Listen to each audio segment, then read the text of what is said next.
Welcome, everybody, and thank you so much for joining us today. I also want to say a special thank you for hanging in there momentarily with us. We wanted to make sure that everybody was able to join. I want to say a special thank you as well to everybody who joined us yesterday and was a part of our conversations, as well as the breakout session and happy hours. Today, we have conversations about agriculture and book bans, as well as a conversation between one of our contributors, Xander Brown, and Bo the Fifth Column about social and political stances.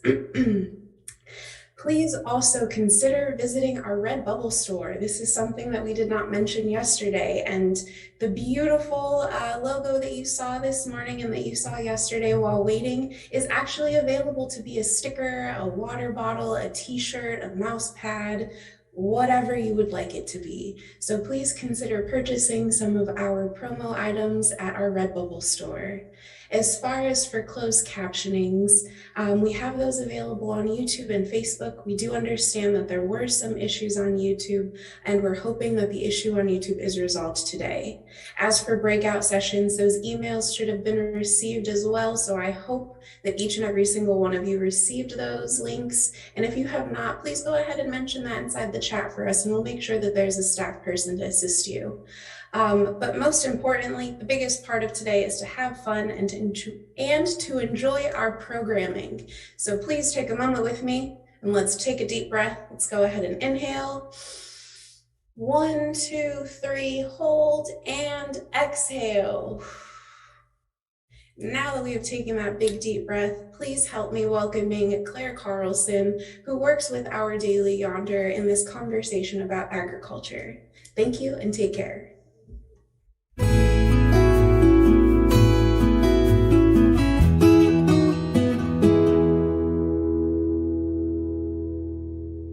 So I think the best place to get started here is introduction. So I'll start first. My name is Claire Carlson. I use she, her pronouns. I'm currently located in Portland, Oregon, but I grew up in Nevada and then spent some time in Montana, and both extremely rural states that have been, my experience there has been really, I think, helpful in working for Daily Yonder, which features rural news. I'm the Rural Reporting Fellow for Daily Yonder, and I've been reporting on agriculture and the environment, and I've been learning about a lot of the stuff we're going to talk about today, and I'm really excited to dive deeper into it.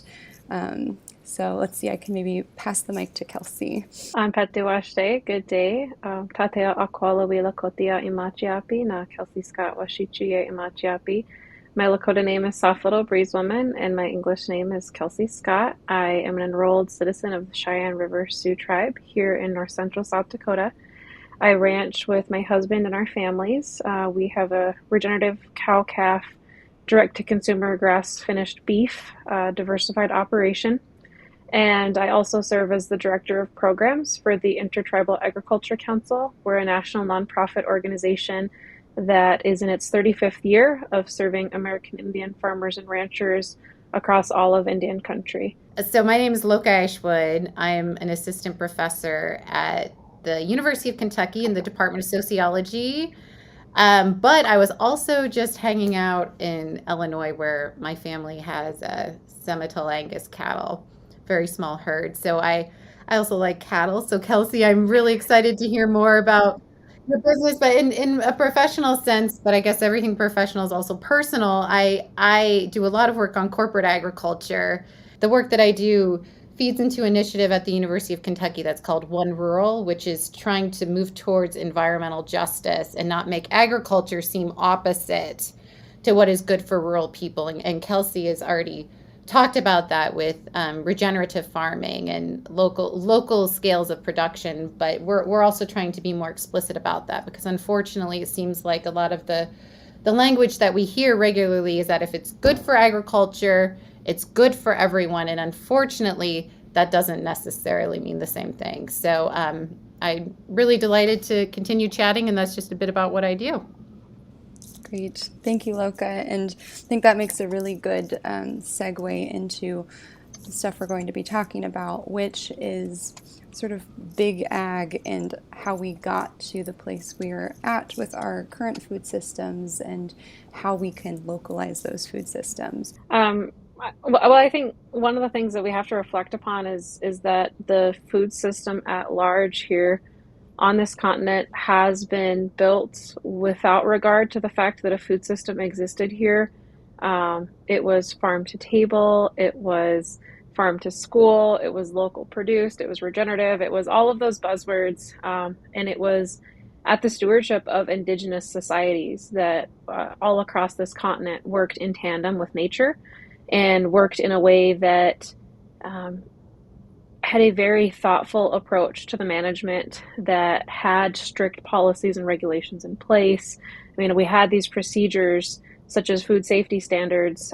They're embedded into our cultural teachings, and a lot of times those cultural teachings are dismissed as some sort of story or myth, and just random way of being, but that's not what it was. I mean, traditional ecological knowledge is rooted in sound scientific data and wisdom that had been passed down from one generation to the next. And there's a reason that this continent had evolved to have those particular food systems in play. It was working with what the ecosystem had to offer. It was appreciating scales of economy and different trade routes. It understood nutritional needs a lot greater than we give a whole lot of credit to indigenous societies for. And so this constant disregard for indigenous food systems and constant downplay of how, presently Indian communities or indigenous communities or communities of color at large, they're food insecure, they don't have access to nutrition, they have poor nutrition habits. That's all a lie. That's just us suffering from the symptoms of a poorly matched food system with this continent and with our ways of being and knowing.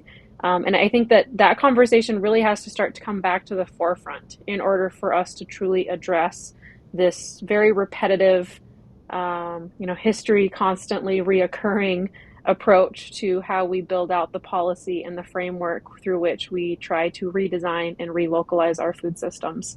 How do we do that? I think we largely look to our indigenous models and frameworks to rebuild and reconstruct what a food system should look like and what policies and expectations should be put forth into the regulatory bodies that really dictate the systems.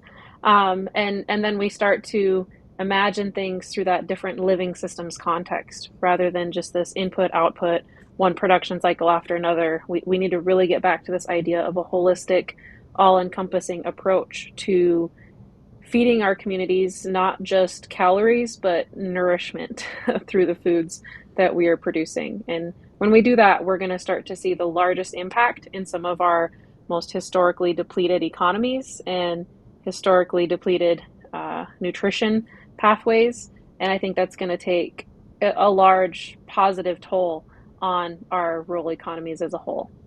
Yeah, that's beautifully put, Kelsey, and really inspiring.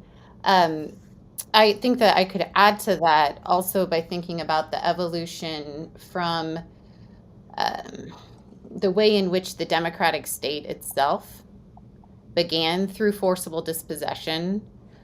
So even thinking about the roots of the United States, where does it come from? How did settlement happen? And I think diaspora is also an important context to think about people fleeing from other settings to come to other places and dispossessing others when they do come to those places. And how I think that's also related in terms of thinking about land to what Kelsey is saying. How can we stop continuous dispossession and repossession and dispossession? So so people don't have to flee. I really think that we have to come to terms, as Kelsey said, with the ways in which the democratic state draws on theorists like John Locke, who demonized American Indians and thought of if something wasn't extractive through labor, then you didn't have a right to own the land. John Locke, unfortunately, had a strong emphasis on Thomas Jefferson's thinking about you deserve the land if not just if you're growing something on it, but if you're almost extracting something from it, then your labor deserves to have the right of private property attached to it or private property ownership. And what was fortunate about John Locke is he, in his context in England, he was fighting against the aristocracy and the feudal system to try to say, but the people who are working deserve to have ownership over the land. And that was an important point. Unfortunately, his thinking was predicated on dispossession in colonies. Kelsey, I was wondering if you could talk a little bit more about the Intertribal Agriculture Council and what they're doing to kind of try to do something about that. Yeah.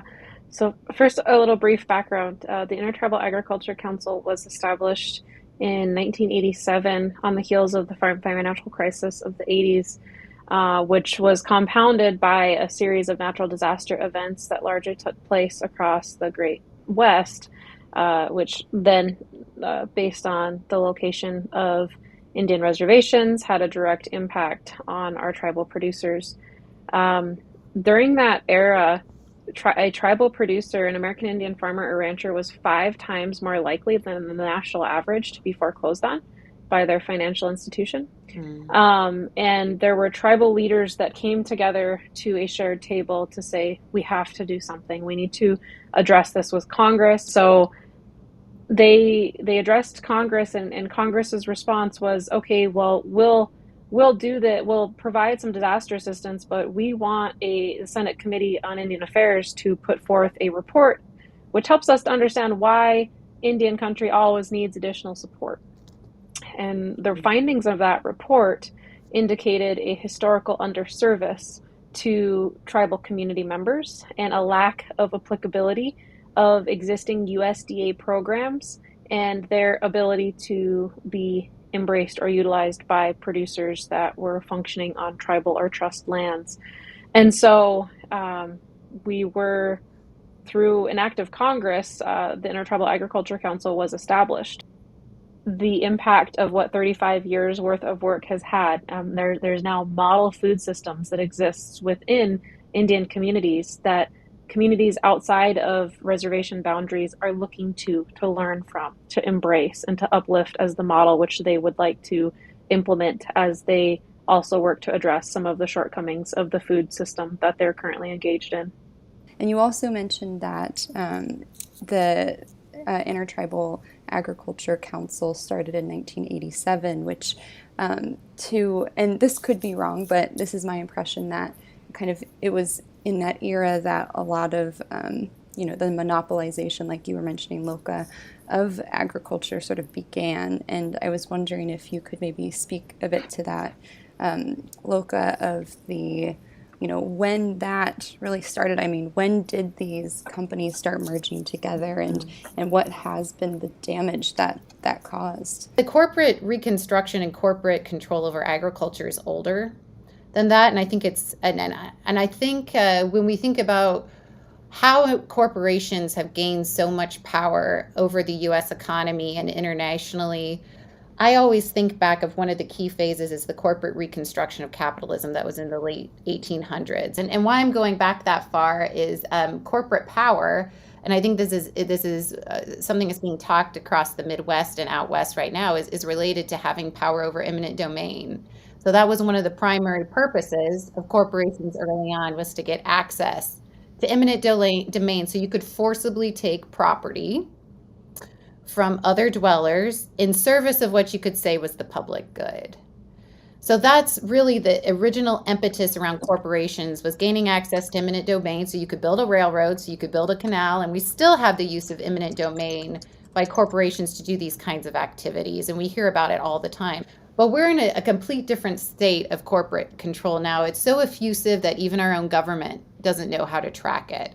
And they don't know how to track it because we're not even sure who those owners are. And just to build on that a little bit, I mean, the corporate influence still has a direct impact on my ability to do business as a small scale producer that has invested a lot of our own money into the establishment of getting into that value added food sector chain to try to promote access to more local meats here. And so it's a impact that is not only felt by people who have not yet ventured into that value-added production space. I wanted to ask you both kind of what environmental injustices you've seen with corporate ag, and Kelsey especially, how the operation that you run is trying to solve some of those injustices. Yeah, so it's a little bit multifold for me individually, I guess.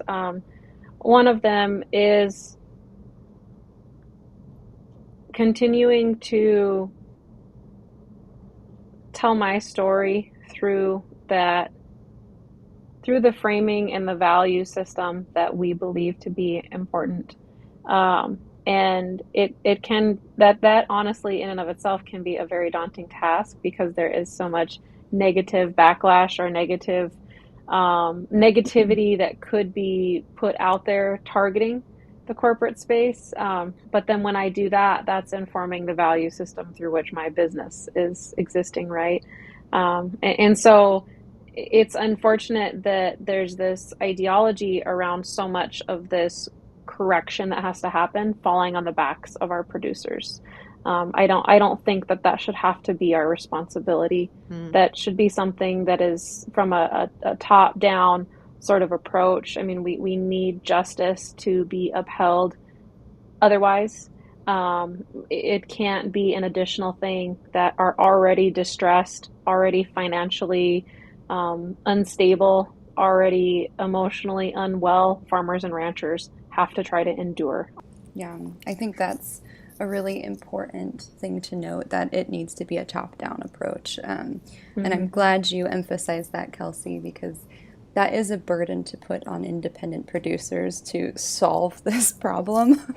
That's kind of an impossible ask, and not something that we should be doing. So yeah, I really appreciate that that you mentioned that. And Loka, I'm curious if you, on the regulatory, perspective with this, like, is there possibility for a top-down approach to solving some of these issues? Yes. So I was listening to Kelsey. I was listening to you, and my heart goes out. My heart goes out to farmers and producers that are trying to stay afloat and do amazing things for their community.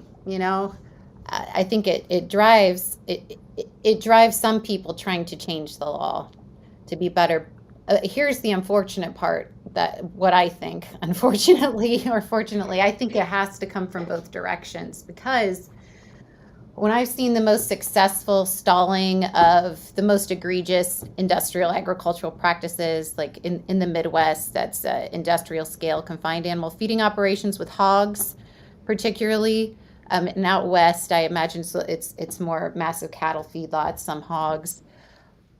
And unfortunately, it's the communities that have gotten involved with taking on those very risky local dynamics of threats leveraged through the largest agricultural operators, political boundaries around Republican and Democrat. They collapse those and they come together in defense of home. And they've stopped the siting of some of these facilities, and that gets the momentum that the regulators have to pay attention.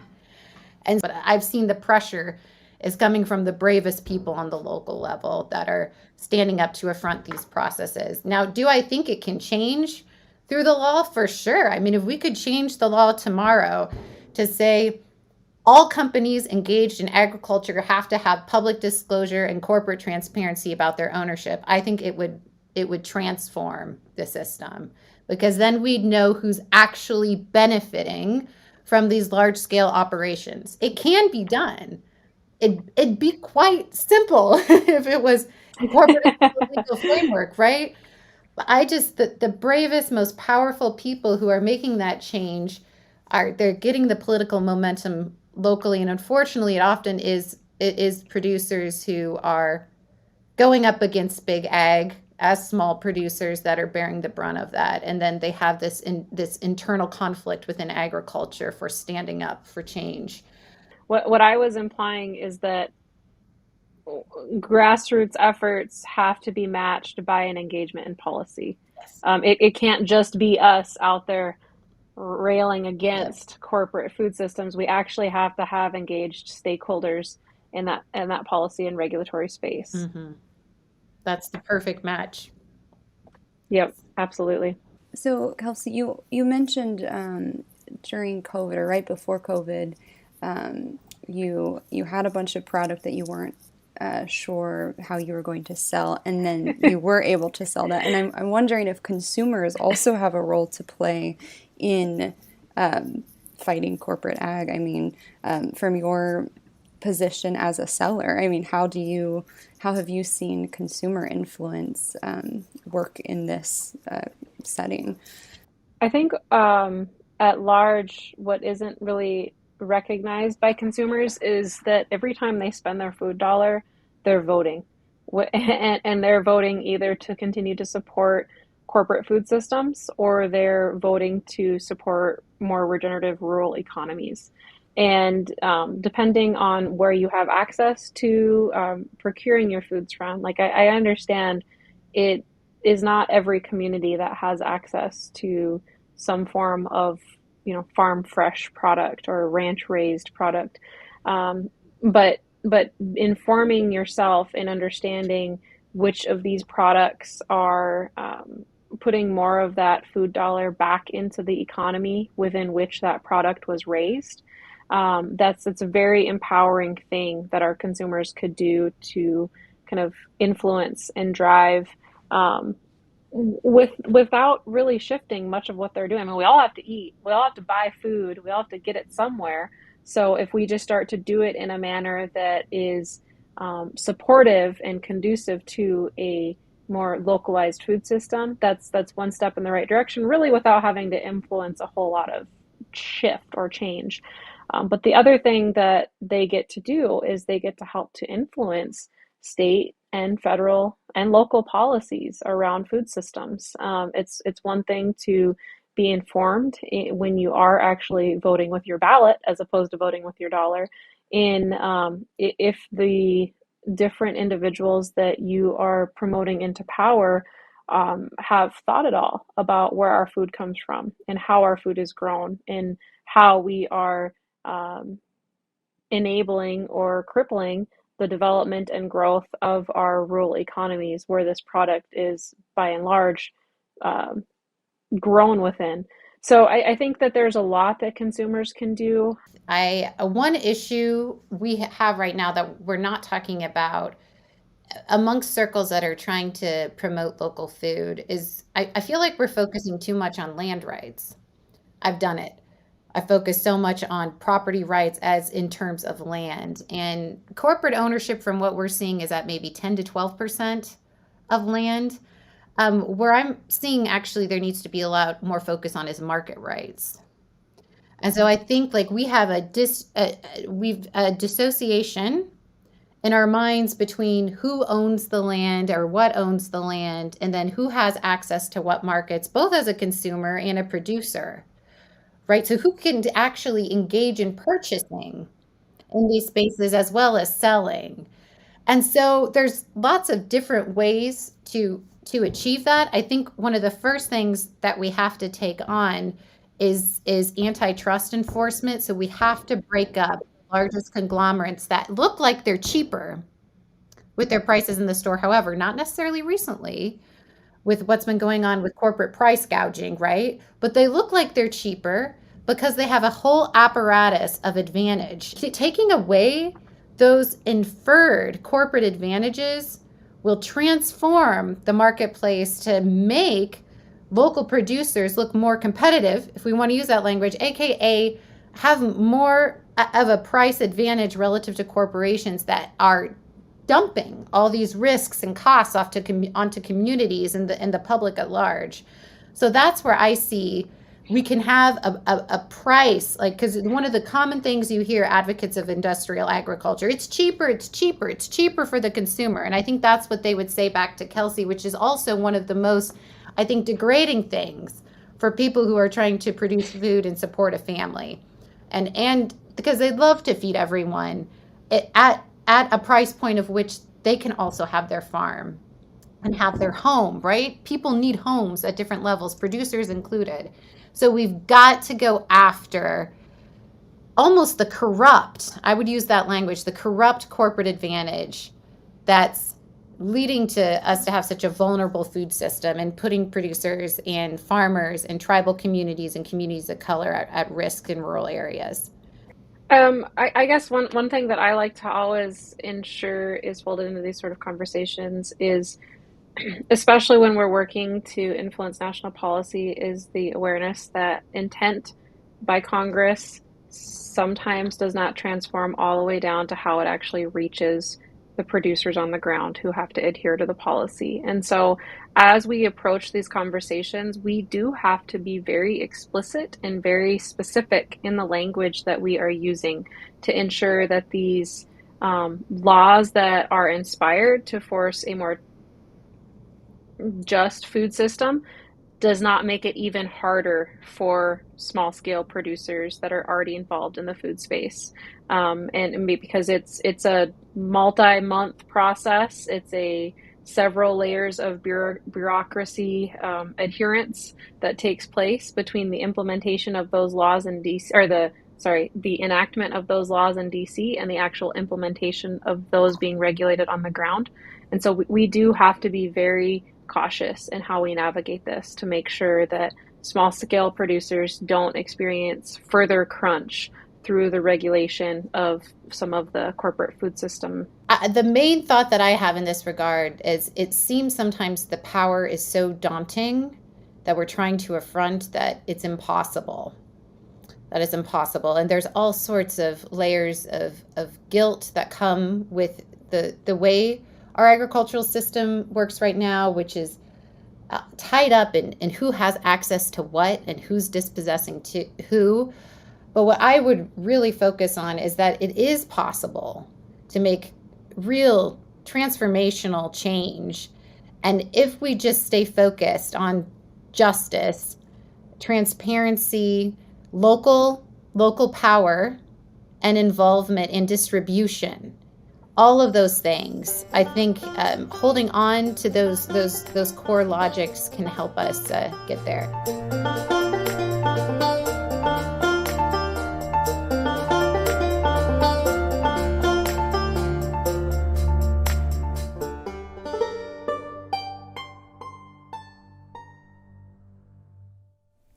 Hello, everyone. Thank you so much for including me in this important event.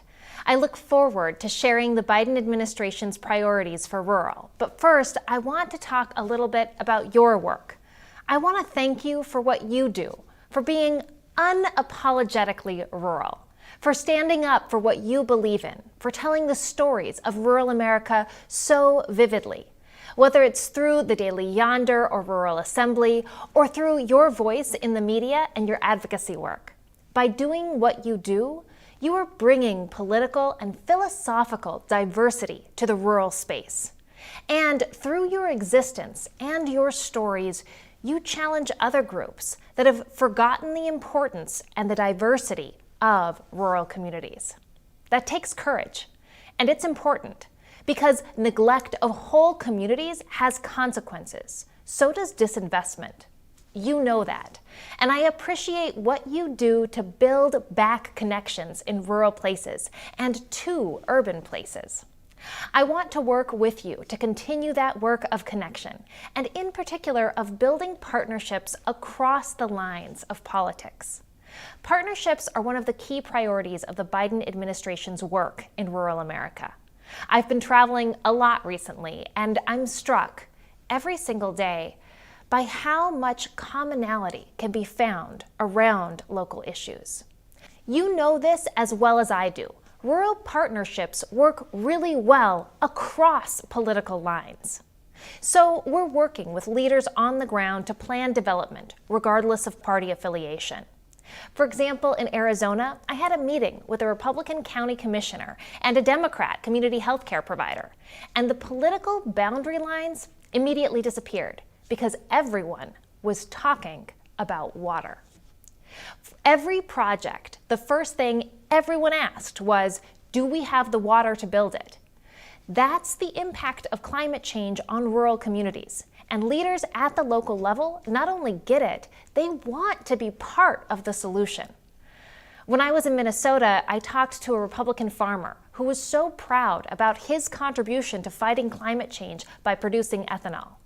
That's a local story, a local solution that contributes to a global challenge. And as you know, there are so many stories like that throughout America's rural communities. And speaking of partnerships and priorities, I'm excited to tell you about the Rural Partners Network, which was just recently launched. The Rural Partners Network is introducing a new way of doing business in government. It's a collaboration among federal agencies that will improve access to government resources, staffing, and tools. Participating agencies are designating key points of contact who focus specifically on rural strategies, improving visibility and attention to rural issues. And the Rural Partners Network also puts federal staff on the ground to support designated, economically challenged communities. We're calling them community liaisons, federal employees who provide local leaders with the expertise to navigate federal programs. They'll also help build relationships and identify additional resources to get the job done. As their work progresses, the lessons learned will impact future federal rural policy development and investment strategies. This is a direct effort to increase capacity in the communities that need it most. This initiative is about equity, because we must serve the left behind of the left behind. As you know so well, serving underserved communities is good for all rural America and all America, period. There are a few other programs that I want to highlight because I think they'd be of particular interest to you. First, Rural Placemaking, which is a collaborative engagement process that helps leaders from rural communities create quality places where people will want to live, work, visit, and learn. By bringing together partners from public, private, philanthropic, community, and technology sectors, placemaking is a wraparound approach to community and economic development that incorporates creativity, infrastructure initiatives, and vibrant public spaces. You should also know about our Rural Innovation Stronger Economy, or RISE grants. That's a program offering grant assistance to create and augment high-wage jobs, accelerate the formation of new businesses, support industry clusters, and maximize the use of local productive assets in eligible low-income rural areas. If you want to know more about either of these programs or any of our work, I encourage you to reach out to Rural Development State Directors. They are an incredible resource, and they live and work in the communities we serve. They also have unique access to rural stories that I know this group will want to hear and to share. I'll close by asking you to join us in our efforts to build capacity, connections, and partnerships however you can, beginning and ending with what you do best, which is making the case to all of America that rural America matters. In particular, we could use your help to spread the word about what we're doing with the Rural Partners Network, including supporting philanthropic interest in capacity and long-term investment, rather than one-off grants that don't have the power to impact lasting change. So I'll simply say thank you again. You understand rural, and you help others understand its importance. Thanks. I hope you have a wonderful event.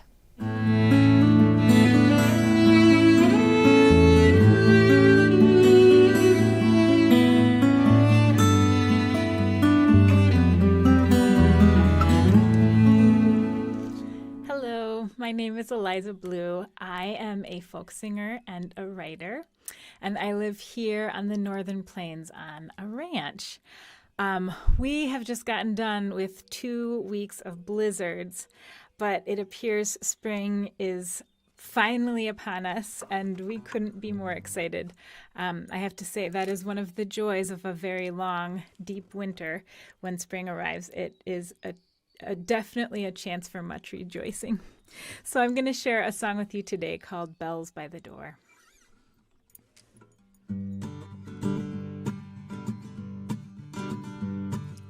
Beats the thing, keep your feet on the ground.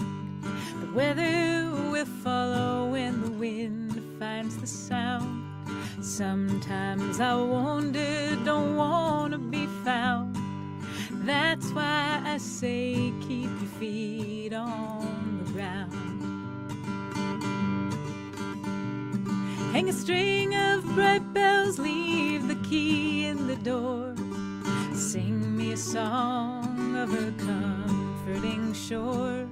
Hang the bells high, let the wind take the song. Then I will know I am home. Sometimes I'm frightened by the things that I say. I don't know why I'm feeling this way. The world keeps on changing and I'm changing too. The thing that won't change is how much I love you. Hang a string of bright bells, leave the key in the door. Sing me a song of a comforting shore. Hang the bells high, let the wind take the song. Then I will know I am home.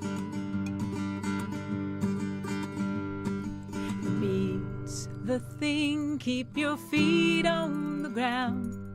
The weather will follow when the wind finds a sound. Sometimes I wonder, don't wanna be found. But you are my home, so I'll keep my feet on the ground. You are my home, so I'll keep my feet on the ground.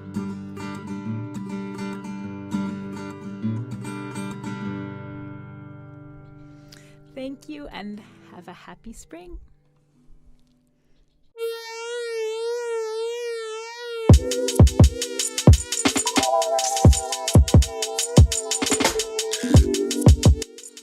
There's so many freaking Indians in rural America. There's so many freaking Indians who aren't in major cities.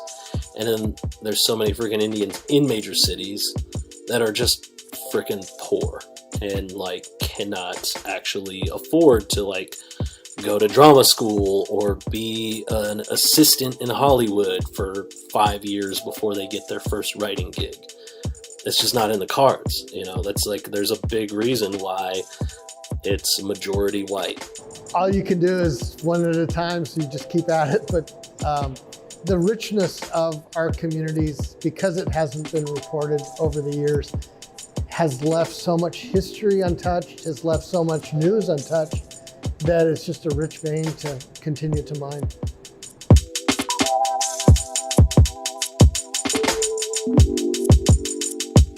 We had shut down our tribe.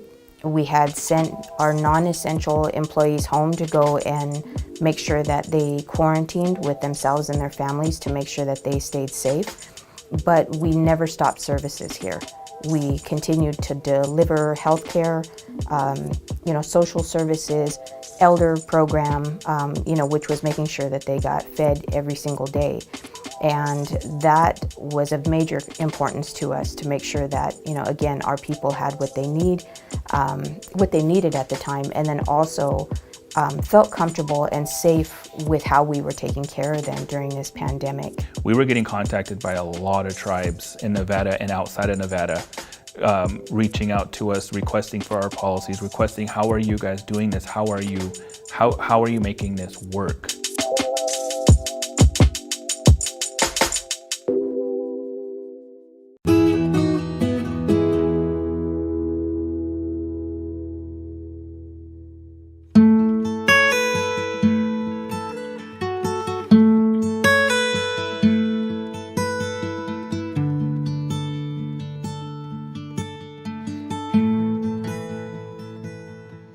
My name is Grace Summers. My farm is Summers Farms and Summers Farms Hemp in Brown Summit, North Carolina.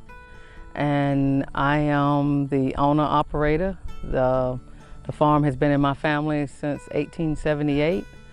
And I was the youngest of 10, and I ended up with the farm. and I raise vegetables. My main thing is free-range chickens and eggs and meat birds. So I've been on the farm all my life growing up. It was 5 girls and 5 boys, and I love to be outside. So I followed my dad and my brothers around on the farm, and my brothers, they were either trying to get rid of me or they just enjoyed tormenting me. I don't know, but they put me on a tractor like at 4, and I had to stand up because I couldn't reach the seat or the pedals, and they were like, don't worry about it, just drive. And so I was driving tractors since that time. I just always wanted to be a farmer, and I love to work on the equipment on the farm, and so I went to school in agronomy to be a farmer. I've been in situations where I may have my apprentice with me. That's a good example. And when I may go to look at a piece of equipment or buy some seeds or plants, and people immediately start talking to him and, just kind of overlook me. And then he'll, say, well, she's the farm owner, or that type of thing. When it comes to, farm business, like signing up for programs, I'll walk in an office and people say, well, we don't have anything, not knowing that I know different. So one of the things that I think I kind of adopted early on was that if I was uncomfortable with it, I had to push myself to keep moving forward with it. So a lot of times when I was invited to meetings, or say for instance a particular conference where I may be the only female or the only minority there, then I would still go and just go through it. When I look back on it, I think about a lot of times that I didn't speak up, or I was a little bit too intimidated to talk. But after going through 2 leadership programs, it changed my whole confidence about being able to speak up in a group, no matter who that group is. If you're a woman in ag, now's the best time to be in ag. If you're a minority that want to be a farmer or you're in ag, now's a great time to be in ag. I see so many new things out now and so many people being successful in ag, and there's no time like the present. So if you're thinking about doing it, now's the time to try it. I mean, treat it as any business. You won't know if it's going to work until you get out there and try it and give it a chance. And chances are it's going to work, and you'll be able to expand and grow and just enjoy it, along the way.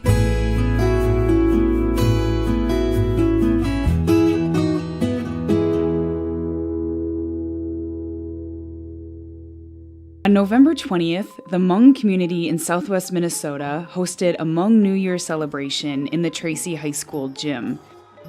Ku Lor is the president of the Southwest Minnesota Hmong community called Southwest Minnesota Hmong Su. Every community kind of has their own head person. Typically, it's always been elders, so it's just a really big change to have a young lady. She's in charge of planning everything. All the things. Yes, organize everything. It's more of like a celebration, really like honing in on our roots and what makes us Hmong people. And it is to celebrate. Traditionally, it's celebrated during or following a harvest for the year. So back in the old country, it'd be anytime that they finish harvesting the rice paddies, and then they would have a new year for every village. Hmong New Year is celebrated anywhere between October and the end of the year. Traditionally, it varied from village to village, and likewise in southwest Minnesota, there isn't a set date from year to year. Before New Year, we didn't call it the New Year at all. We call it Jie Bei Jiao, which means it's time for a new beginning. Zhang Yang, he goes by Shan, was chosen to preside over the ribbon-cutting ceremony. Usually that's done by an elder, but with COVID-19, many community elders didn't attend the event.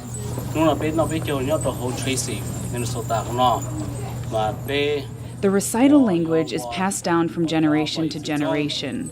Yang said that he felt a little nervous. He wanted to stay true to the linguistic tradition while making sure younger generations also understood.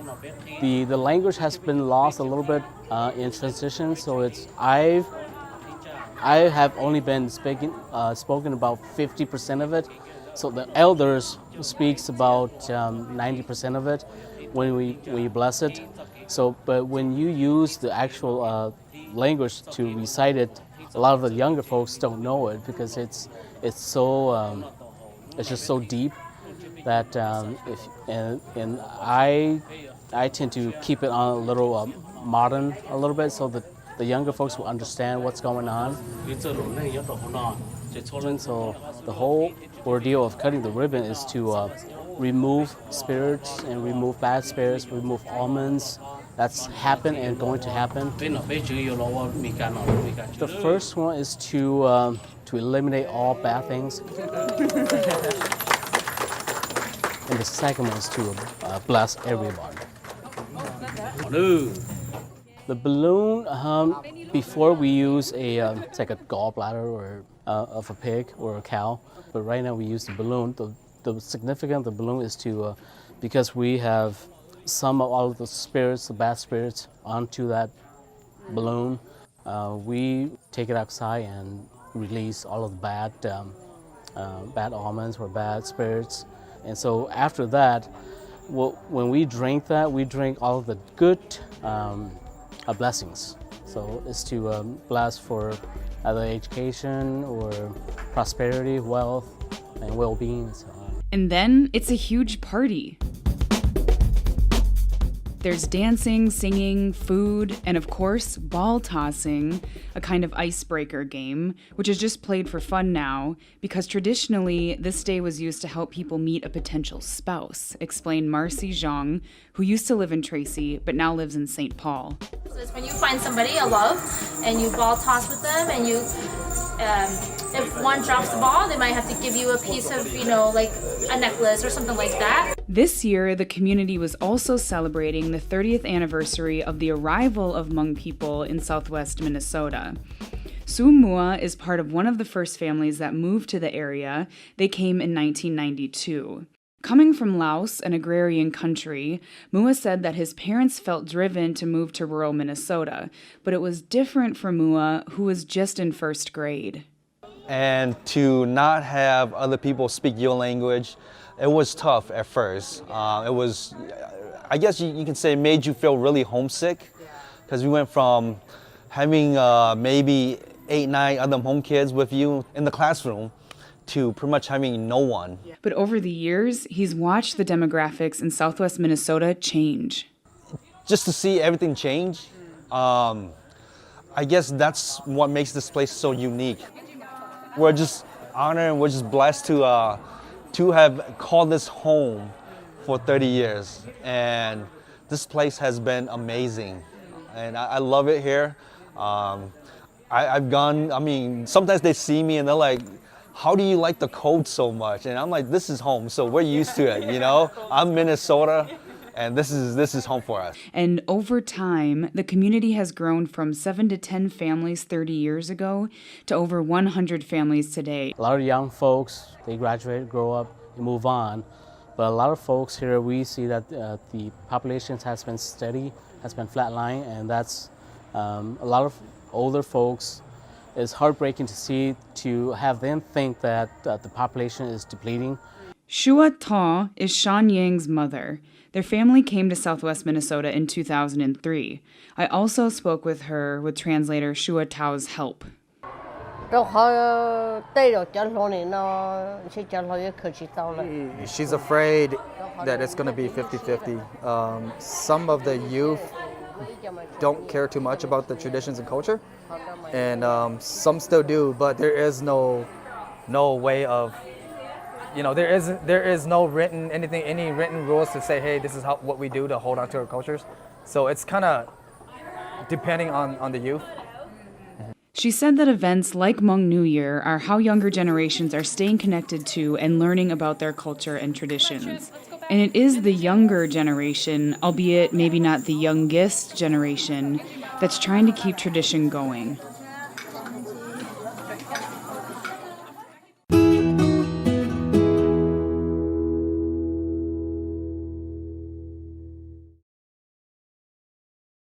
Hey everyone, Whitney Kimball Coe here again. I'm the director of the Rural Assembly, and I'm also a daughter of McMinn County, Tennessee. And this afternoon, I'm really excited that today is my day to bring your friends to work. All around me, I've got a lot of my friends here around the Zoom table. These are members of a newly formed group in my hometown called McMinn County Neighbors. We came together after our local county school board banned Art Spiegelman's book, Mouse, from our 8th grade curriculum because, and I quote, this is the statement they made, because of its unnecessary use of profanity and nudity and its depiction of violence and suicide. So for those of you who may not be familiar with Mouse, it's a graphic novel. It's a memoir in 2 parts. I've got it sitting right here, telling the story of Art Spiegelman's family's experience of the Holocaust and its aftermath and the generational trauma that came from that. So this group is here today to give you a window into how our local community of McMinn County is processing this recent book ban. What has our response been? How are we pushing back? What do we believe is at stake here? So we also know that book bans in general are rife across the country. Attempts at book bans from libraries and curriculums are on the rise. The American Library Association recently reported that more than 729 attempted bans of almost 1,600 individual books happened in 2021 alone. And yet most Americans we know are opposed to book bans. A recent national poll showed that 71% of voters oppose efforts to remove books from public libraries. And just today, in our home state of Tennessee, a new poll from the Tennessee Democracy Forum shows that a majority of Tennesseans, our neighbors, strongly oppose book banning. And this poll also shows that there was no distinction in that number between urban, suburban, and rural folks. So this is not necessarily just a rural issue. This is an everywhere issue. And we thought it was important to be able to have a conversation today at Everywhere to address that, book bans are happening. And spoiler alert, all of us on this call think that they're wrong. So we're here to talk about why we think so and what we're working on doing about it in our own community. So I'm going to let these folks introduce themselves as they speak, but I have just some really basic questions for you, my friends. I'm so glad you all are here at Rural Assembly Everywhere at my work. It's so good to have to show off your people to other people. It's really fun. So I want to kick the ball to Liv Cook and get her to start us off. I want to ask you, Liv, why are book bans bad? And what upset you about the Mouse book ban in McMinn County?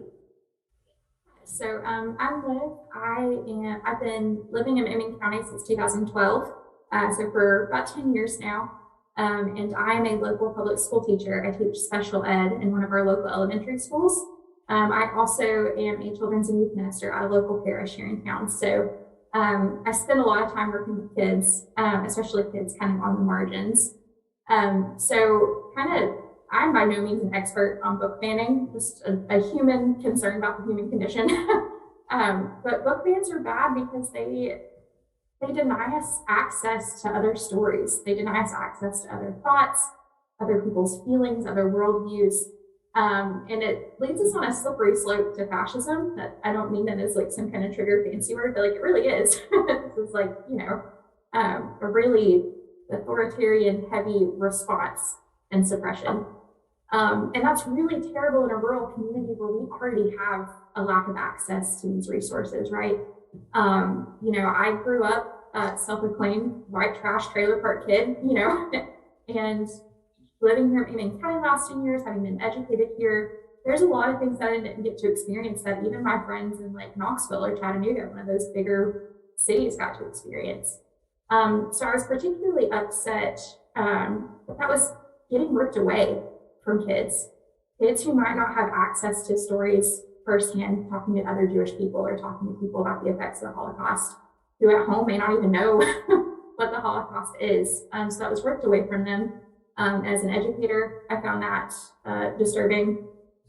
I also found it disturbing because I think that the reasons that it was banned, this like violence, nudity, language, suicide, all these topics are things that our kids are already experiencing. I can share countless stories of kids that I've talked to who have walked in on parents overdosing. I worked with children who have been sex trafficked. I work with kids who've undergone severe abuse just in our little area. And these stories, in the right setting, the right care, with the right wonderful teachers, can be so powerful. And when we take away those resources, we're not educating the whole child. We're letting them just down this path where they think they're alone. And I just think that by ripping it away from them, we're not helping them. If anything, we're hurting them and telling them that their stories are invalid and that the stories of anyone who doesn't match this regime is invalid. And then we wind up perpetuating more fascism and more authoritarianism, and that's no good for anybody. Thank you. Does anybody else want to weigh in on that question? Why do we think they're bad? And I'm a librarian. I'm Alex Sharp. I'm an information services librarian and academic librarian at the local university here, Tennessee Wesleyan.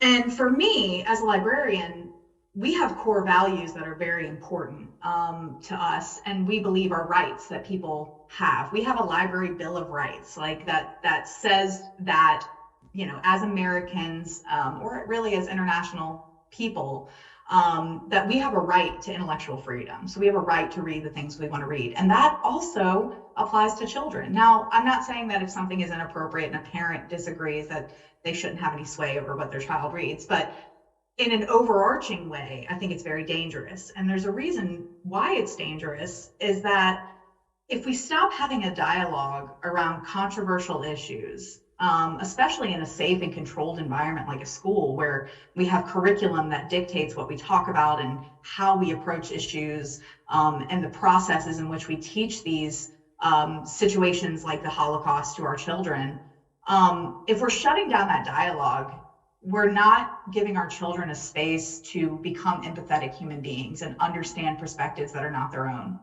And when you look at our children who are in a rural space, a lot of them are very sheltered in a lot of ways, or, they're not exposed to a lot of the things that are happening in the world that maybe more urban children would be exposed to.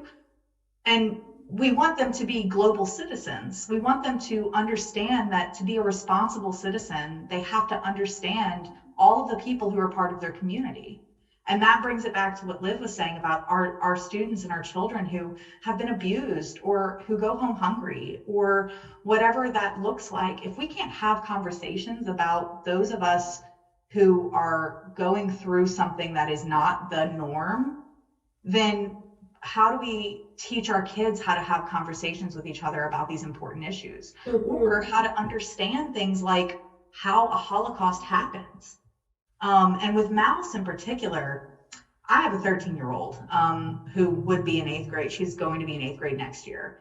And I know that as a person who's read Mouse, I would definitely appreciate her reading that book, because there's several reasons. Not only is it a Pulitzer Prize winning graphic novel, the first ever actually, but it personifies the characters of the Holocaust as animals, which has been studied and has proven that it actually builds empathy in children. So we're actually taking away an opportunity to build a more empathetic child and a more holistic child, one who understands things that are outside of just historical facts, right? The number of Jews that died, yes, that's important information, but it's not really the most important lesson you should learn from learning about the Holocaust. Yeah. Right? But Mouse teaches us that. Yeah. Cynthia, Pat, you both wanted to weigh in here, I think. Cynthia? Yeah, I have a short thing, just a little story. I listened to Liv, I listened to Alex, and it made me remember something that just happened recently. When you talk about abused children and how we limit their learning when we ban books, and their exposure, their empathy, their sympathy, actually just even their understanding. And you want them to be global citizens. We have yet to be local citizens or regional citizens or national citizens, because I kept a child a last minute thing, didn't have any place to go, a transgender child that needed a safe space. And someone came to me, can you take this child for 4 days? And the person knows I don't like company. I am, my home is my sanctuary. I stay by myself a lot, but I'm learning to be more hospitable. So I'm like, I offered to take the child in because I knew that's what they were leading to. That the child is a teenager. Me and this 16-year-old, I was trying to find things for him to do. And we went shopping, had never been to Ingles, was excited about going to Ingles. That's our grocery store, yeah. And that's a grocery store. And so we were in the grocery store, going into the grocery store, and she asked me about all the books on my shelf, and she noted that I think those are Black books, because most of the authors that she picked up were Black, but my repertoire is it's diverse. So she asked me a question that at 17 years old shocked me. She said, Miss Cynthia, what do I call you? Is color right? It's 2022, and she did not know that was probably inappropriate. Mm. And I had to stop before we went through the sliding doors and back up and say it, and explain to her about those derogatory terms. She had no idea. She has not been exposed to anything other than negative things in her home about diversity. No books. She was amazed at the books we have here about diversity. And she stayed downstairs in my basement and read. And that made me happy, but it also made me sad. So yes, banning books is just absolutely not beneficial in any way. Thank you, Cynthia. I had a very similar situation. Really quick. Really quickly, Alex, I just want to make sure everybody knows that Cynthia is would you like to introduce yourself real quick? Oh, I am Cynthia Webb McCowan, and I am a community progress advocate. Mm-hmm. Yes, you are. And before we jump, Alex, I want to hear from Pat, and then we'll circle back to other stories. I just want to come back to something really pragmatic, and that is people who are not in the habit of reading fiction or outside their normal, whatever it is they consume, attribute a lot of times occult power to books.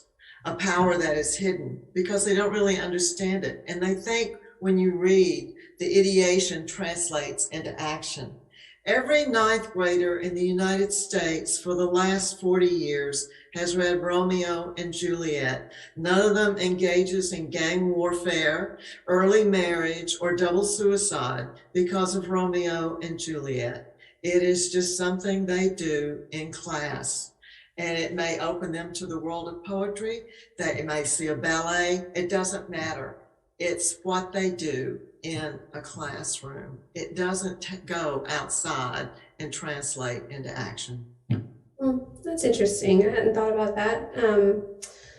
So I wanted to pick up on something that Cynthia said about we have not become. Well, wait a minute, let me back up for a moment and just say that, Tennessee is at this moment passing legislation that bans books from libraries, from curriculum, and gives, power to make determinations about curriculum, takes it from the teachers and the curriculum specialists within our schools, and places it, in really inappropriate places. So we're dealing with state legislation, but we're also dealing with figuring out how to stay in a relationship and talk through this with our local friends and community members, and come to some sort of common purpose about what we believe in around public education. So I want to kick it over to Austin for a moment and ask this question about McMinn County Neighbors, this little button we're all wearing. Like, what is McMinn County Neighbors? Why do you think we formed it, Austin? And sort of what have we been doing to draw closer to our local community, do you think? Sure. Thanks, Whitney. And really appreciating this conversation a lot. My name's Austin Sauerbry. I'm a McMinn County resident. And I'm also, my day job, I'm the director of an organization called Statewide Organizing for Community Empowerment, which we work on. We're a 50-year-old organization that's been doing civic engagement around the state, mostly in rural communities for a very long time. But I think, so McMinn County Neighbors, this sort of formation of this group, I think the real impetus for it was this belief that if we're going to get it deeply rooted, lasting change, that happens when impacted people can find some sort of common self-interest together and then do the long haul hard work of turning those common sets of shared interest into collective action. And this is very much in contrast to this notion, this very individualistic notion that the way we make change is through backroom deals with politicians or yelling and screaming on your own at a city council meeting, or, you know, going off on your own and starting some Facebook thread airing your grievances. Typically, that's not the way that lasting change happens. And so I think that's the fundamental idea, that if we're going to make change in a deeply rooted way that actually heals and is constructive, we got to get people together, talking with each other, and then actually forming goals and identifying tactics to move towards our goals together. And so I think that sort of community organizing framework, that can occur and that can happen and through many different avenues. But I think oftentimes what occurs is there's some moment in a given community that sort of helps galvanize people, and where there is all of a sudden this sort of emerging common issue. And I think that's what happened with the Mouse book ban.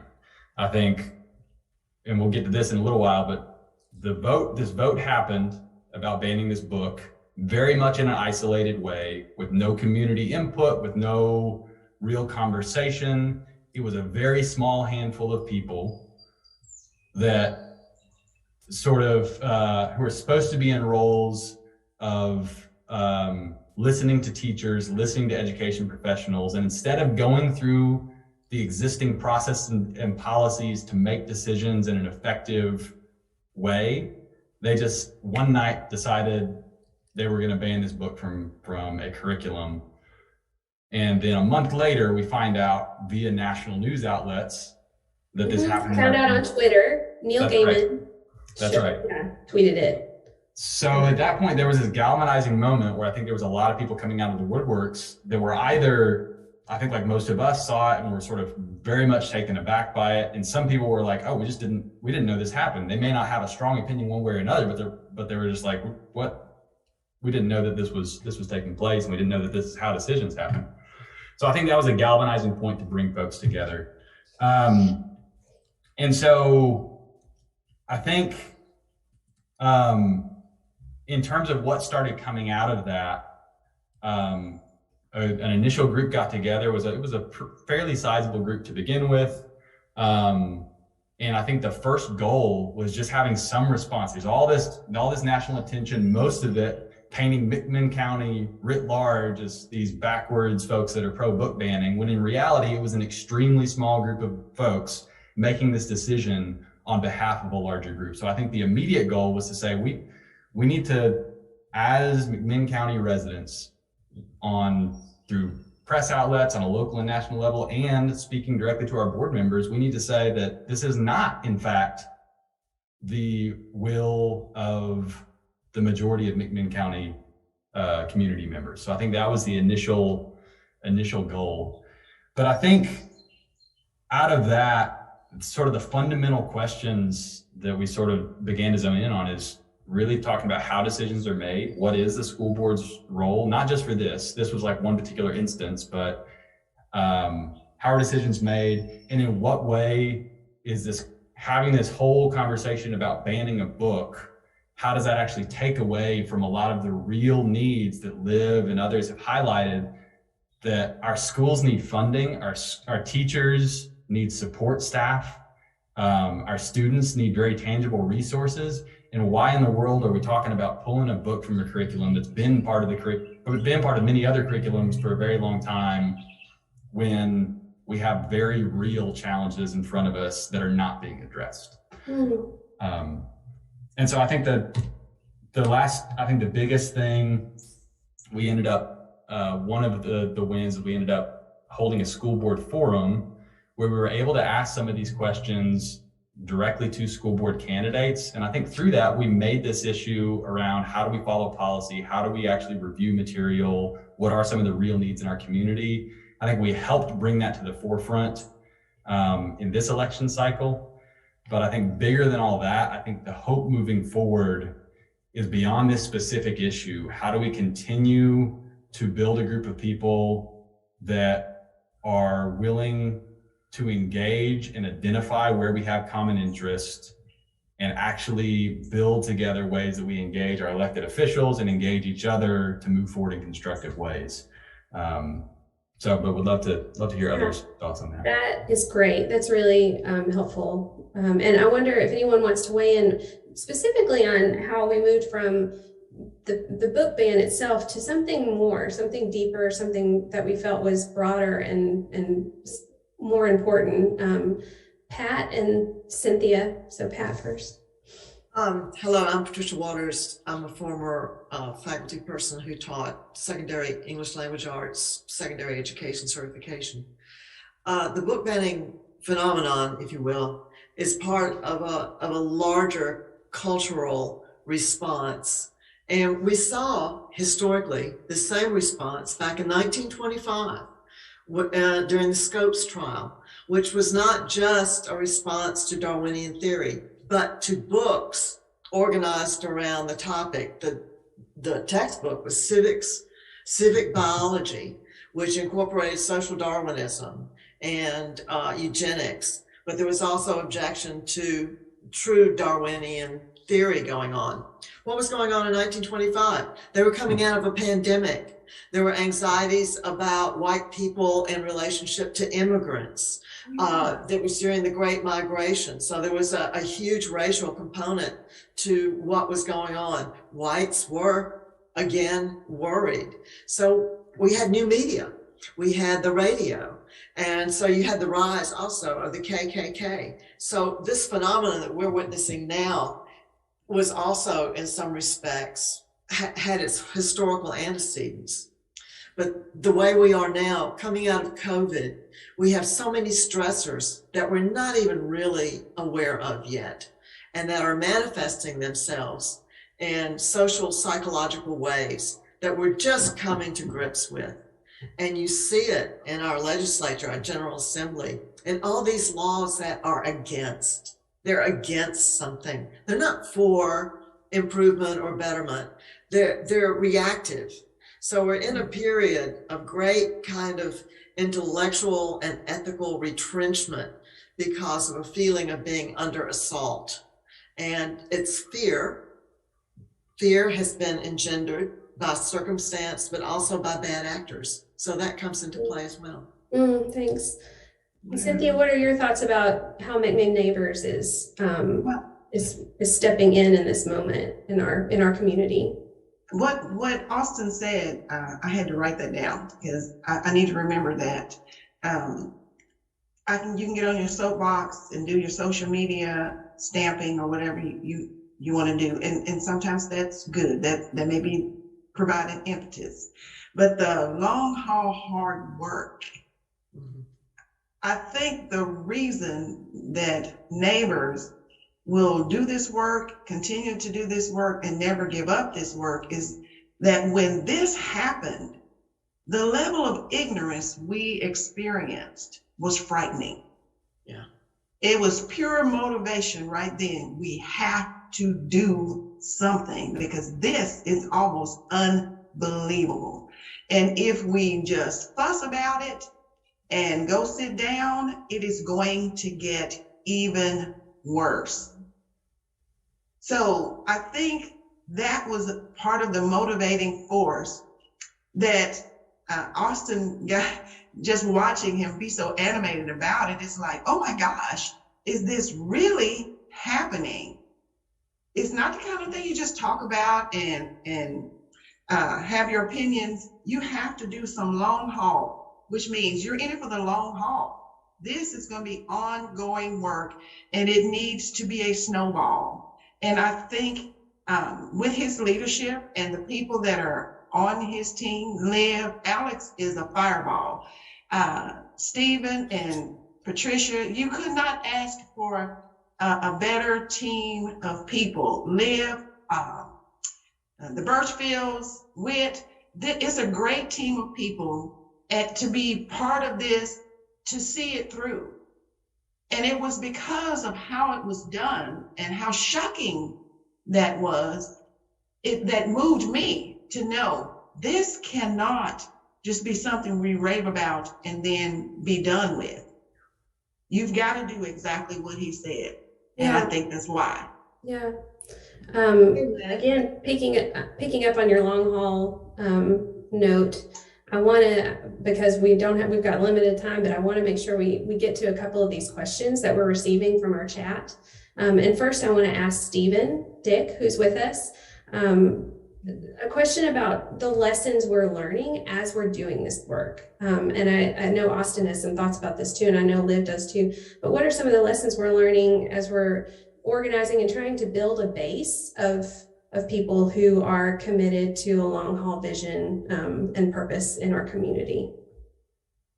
I'm Stephen Dick. I'm a former English and reading teacher, primarily had 8th graders at Athens Junior High. I hope a lesson we can learn, if you're wanting to gain power, I think you have to have a good understanding of who holds the power you're trying to take.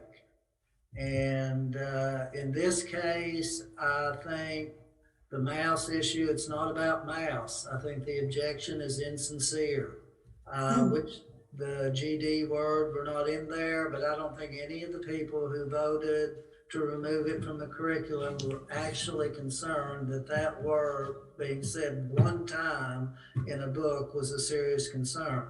The nakedness, the first time I read mouse, I didn't even see it. The second time I did, and then I had a friend who read it and he said, I didn't see the nakedness. And I said, well, I'll show it to you. I couldn't find it. So I think it is a demonstration of raw power, and it's not really about mouse at all. I think if they were sincere, if the objection were really about mouse, they would have followed the policy. But a line we all heard from the lawyer when he said that the policy's not here, the board is not here to serve the policy. The policy, now I've got it back and forward. That's it. I think that was right. That's it. Okay. The policy's not here. Policy. The board is not here to serve the policy. The policy's not here to serve.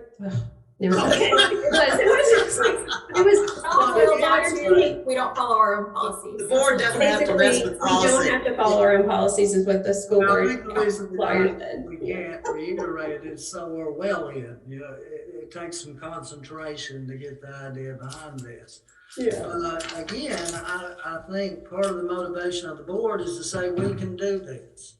And if the board can do this, they can deny tenure to a teacher who said the wrong thing in the break room. So it's not just about this book. And, you know, the word fascism has been used, so I'll use another word, which I actually think living in the South is more ominous, and that is theocracy. Yeah. I really believe that Governor Lee, Mark Cochran, or Senator Bell, they would be completely happy with the total unification of church and state. And I think ultimately that is the driving force we're up against. Now, more positive lessons, you know, we've had at least 2 people running for the school board with alternative views, and that's great, and that can be built on. 2 of the incumbents lost in the primary, and I think it would be interesting for us all to figure out why. Why did an incumbent lose in the primary? what did his opposition say? What can we learn from that? And another thing, and I'm asking people to consider doing something that I sort of can't do myself. I was basically raised as a Unitarian. I go to Episcopal Church, so I'm on the very fringes of Christianity. But I think for strategic, tactical reasons, there need to be alternative Christian voices, because the view of Christianity that wants to suppress Mao's, that wants to suppress Walk Two Moons, that does not encompass all of Christianity. But when we live where we do, it's that other voice, the voice of oppression, that you hear much, much more. And don't forget Shaw's little seahorse in the sea. Yeah. Is that banned? Mm-hmm. Liv, I want to ask you to expound on, some of the other byproducts that came from Mouse and from our organizing efforts. One of the questions from our audience right now is, did any new bridges get built with Jewish students and communities in the area, or LGBTQ groups, or what, do you remember some of the things that happened out of the gate? Yeah, so I know that in our community, we don't have a very heavy Jewish population in our community.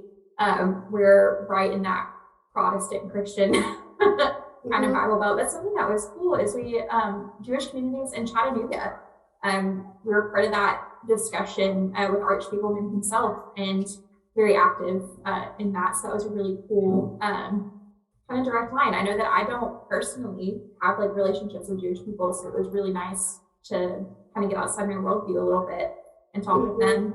I know that Inkling has a local PFLAG community, and they have been, the voices within that community have also showed up to the school board forum. We had an LGBTQ parent come to one of our Memphis County neighbor meetings.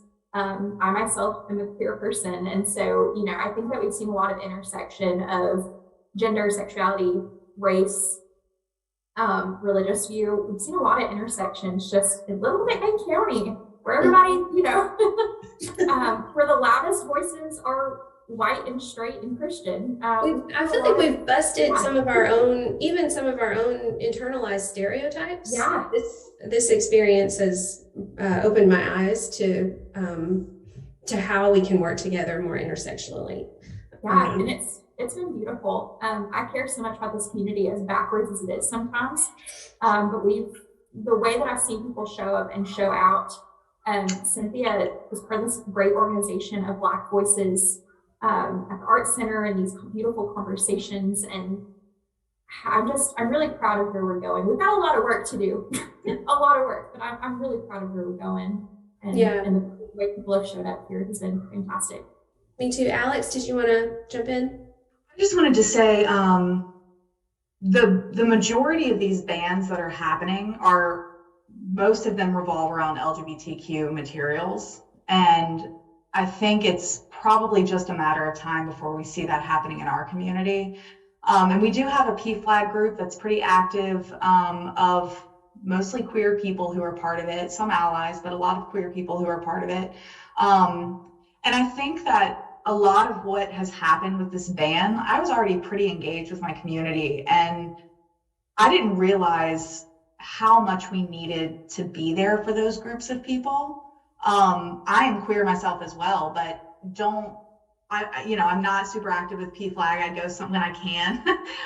But I realized how much I needed to reach out to these people in our community who don't always have the protection that, white, straight people who go to church do. And it kind of opened up my eyes. I knew a lot about book banning. I'm a librarian. We have a whole banned books week that we celebrate and talk about banned books. And I knew that the majority of those materials are surrounded around LGBTQ people. But it's about erasure, right? It's about erasing an identity that threatens, and the other. I think somebody else mentioned the other. And that is such a driving force in our community, is this fear of the other, whatever that means. And I think that McMinn County Neighbors is really going to play a role in ensuring that like this doesn't happen again, that they know there's a voice, that there are people who say, we don't agree with this. If you start this, we're going to fight back. And I think that's going to make them more reserved when it comes to the next time they want to do something like this and not follow their policy or whatever. It probably will be around something that involves LGBT. Just from statistics, we see the majority of bans being around those materials. And so it makes me realize like we have to stand up and we have to be loud because we're playing a really important role in our community right now, being nonpartisan, not being connected to politicals, not being connected to a church, just saying, we're a group of people who don't think this is right, and we're going to hold you accountable, and we need transparency. And I think that that's so important in so many communities, especially those of us in Tennessee who are dealing with this really terrifying amount of legislation that's some of it specific to LGBTQ people. You know, and it worries me that we're going to see that happening in our community as well, that it's coming. Yeah, that this it is is coming. happening. Yeah, exactly. We have like 2 minutes, so I want to give, so Pat, if you have something, and then I want to give Austin the last word. The secondary target for banned books has to do with anything to do with race. We've seen the Ruby Bridges books being called divisive. We've seen books about Dr. Martin Luther King being called divisive or promoting CRT, which they know nothing about. So it's a double front. But also we're at a moment where autonomy is being removed from local school boards. The latest legislation coming out of the General Assembly has been demolishing the autonomy of local school boards to make decisions, local librarians. A book challenge can come from anywhere in the state and effect an entire state ban. Yeah. And I think one of the things that I've observed in sort of a learning, thinking about moving forward, so I think as it's already been acknowledged by a number of folks on this call, is the book banning issue is absolutely 100% a red herring that has been developed over time by a very small group of people in our state to shift attention away from our crumbling public education infrastructure. And so I think it is a very insidious and dangerous red herring that a lot of people are grappling onto, and we need to engage that. But I think the other big opportunity is to call it for what it is. And we have a lot of work to do here to go outside the usual suspects and talk to people in our community, door knock, have conversations with people about these more fundamental issues in our schools, namely the lack of funding, the abysmal teacher pay, the lack of support staff, in many cases, actually like buildings falling apart. And how do we get folks' attention back on those issues? Because those are the issues that folks in power don't want us looking at. And I think the more we can say, this book banning issue is an intentional distraction from these issues.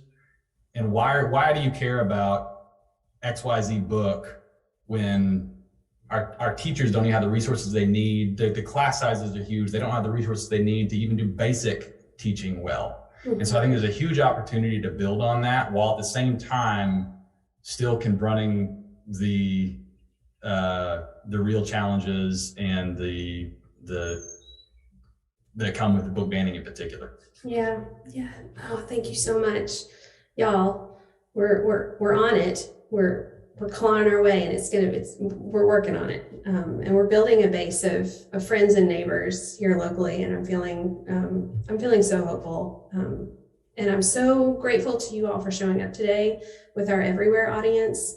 You can't see them out there, but we have over 650 registrants from many different states and many different countries. So thank you for saying yes to this conversation. I want to preview what's coming up for our Everywhere audience. We have an interview coming up with our Daily Yonder's Xander Brown and Beau of the Fifth Column, which is very exciting. And then we also have some videos that we definitely don't want you to miss. So thank you for being here, all of you.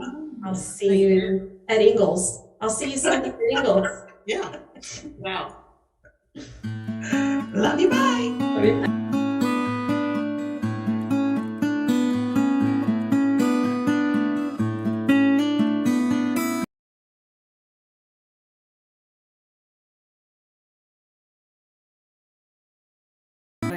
name is Bovine. I currently live in Shawano here in Wisconsin. My name is Melinda Childs, and I live in Tomahawk, Wisconsin. I am the co-founder and executive director of the Worm Farm Institute. We are an evolving laboratory of the arts and ecology and fertile ground for creative work.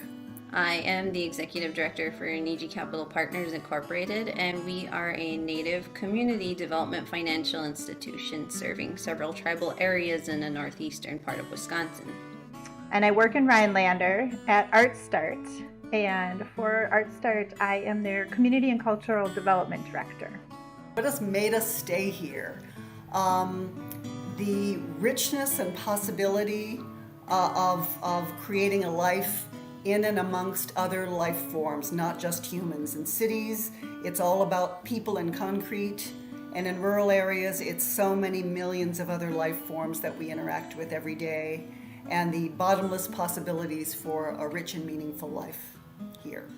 I guess I have never really envisioned myself moving out of a rural area, including where I grew up. I always envisioned getting my education and coming back and raising my family in my rural communities, similar to how I grew up, and I didn't have any of the aspirations to move to an urban area. I would say the top two things that I love about living here and working here, number one is the land itself, and particularly over the pandemic, I have really enjoyed working with our land and understanding the relationships that humans and non-humans can have together, and history. That's just been totally feeding my soul. Well, here at Worm Farm, we are currently in the planning process for year 9 of the Farm Art Detour, which takes place October 1st through the 10th. It's a 50-mile self-guided drive through farm country, punctuated by site-responsive art installations, roadside poetry, pasture performances, all amidst the art of what farmers do every day. A consistent objective that we focus on is creating access to capital for Native American entrepreneurs and small businesses with a goal to support growth of tribal economies and their resources. One of the recent initiatives that our organization has identified as a critical component to address is to support the tribal economic activity through increasing capacity of tribal logging businesses and the workforce availability for that industry. By reconsidering the farmer's role while reasserting the artist's, we expand both the reach and the appetite for the arts. This polycultural approach raises the profile and the allure of agricultural regions as places where important work is done, where creativity can and does flourish, and where livings, in the truest sense, can be made.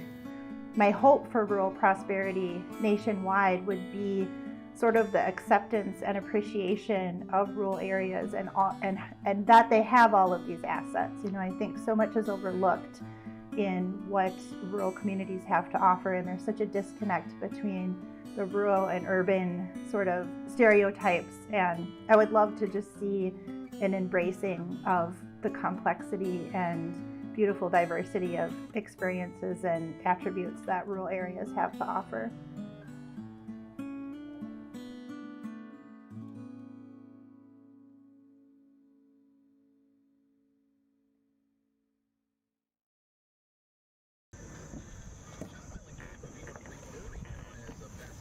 When I started this, I knew nothing about oysters. Hadn't even eaten an oyster.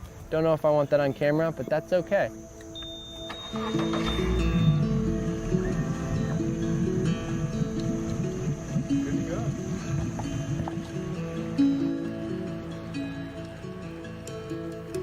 What drew me to oyster farming was the ability to be on the water every day. And what I found, the more and more information that I get about these creatures, the more and more I fall in love with them. Crystal Coast Oysters is a cultured oyster farm located in the Newport River, right on the ICW between Beaufort and Moorhead. Our job is moving rocks, is what a lot of other oyster farmers say. It's basically just moving rocks from point A to point B and then trying to get them on the plate. We try and get our oysters to the restaurants as soon as possible. We can pull them out that day and have them at that restaurant, and that's, pretty hard to beat. The passion that Kyle has in himself about oysters is contagious. I've always loved seafood. I try and use as many local, if not extremely local, a bunch of North Carolina-based products as I can. Every dish has to be just right from the first one in to the last one out. Carteret County is a very small county, but we're very proud, and we like to support our own, knowing that there are that many great farmers out there that are putting their heart and souls into what they're doing is just my way to give back. And just for the sake of the freshest quality ingredients right there, it speaks for itself. Walking in small Greek, small honey mustard. When I was working at Catch 109, the sister restaurant to Table 9, I was exploring all avenues of local oyster farmers. And Kyle came up the first day I called him, huge smile on his face. One of the things that we like is a chef who's, passionate, somebody who's very careful about where they get their product from. And, I don't know how they're doing it or what they're putting on there, but I mean, they make our oysters really, really tasty. I could call him today and say, hey, I need a bag of oysters. He'd be like, all right, cool. I was just on the water this morning. I'll bring them right over. So I know they're a couple hours old, if that. His oystering and my cooking, it's a perfect harmony. We'll go to Catch or to Table 9 and we'll sit there and I'll just watch oysters come out. And it's just like the most satisfying thing ever. You're sitting there and your oysters are just getting eaten all around you. But oyster farming is not just about food for me. It's the oyster. Having them out in the water creates ecosystems, filters water. It's a carbon trap. I would like to collect the spat and the wild oysters and plant them all up and down the coast, ultimately. Around here, it's a lot of seasonal work, but this oyster farming is year-round. It could be a scalable business on the coast in the rural areas, which is pretty hard to find.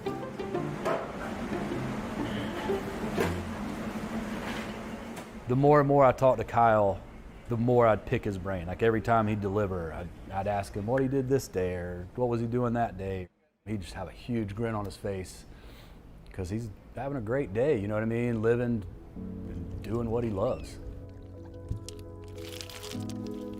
It's crazy because the waters around here, it's becoming known as the Napa Valley of oysters.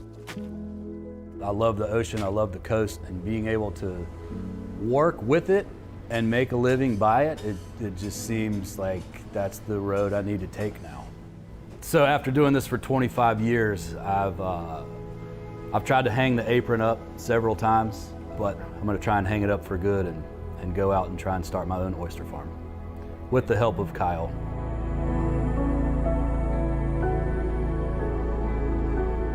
It's awesome to watch the passion that he has for oysters. It shines for sure.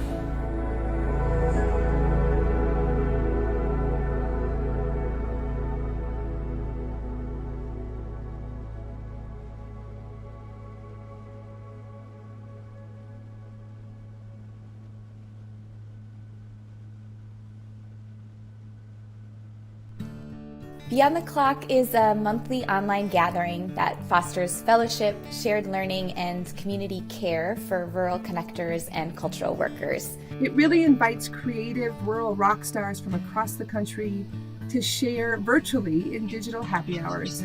We see them as learning exchanges and an opportunity to connect and inspire each other. Beyond the Clock started as informal monthly gatherings a little over 2.5 years ago. Before the pandemic, we felt this need to connect across geography with other rural cultural workers in a time of tension that has only exacerbated over the last couple of years. It's an opportunity that helps sustain the work that often feels physically and emotionally isolating. Our perspective is actually that rural arts and culture workers often oscillate between this need to belong in their community and to be part of that culture, of that place, and this desire to intentionally not belong and to shake things up and to lead the way in embracing new culture, change of values and attitudes, and a new direction forward.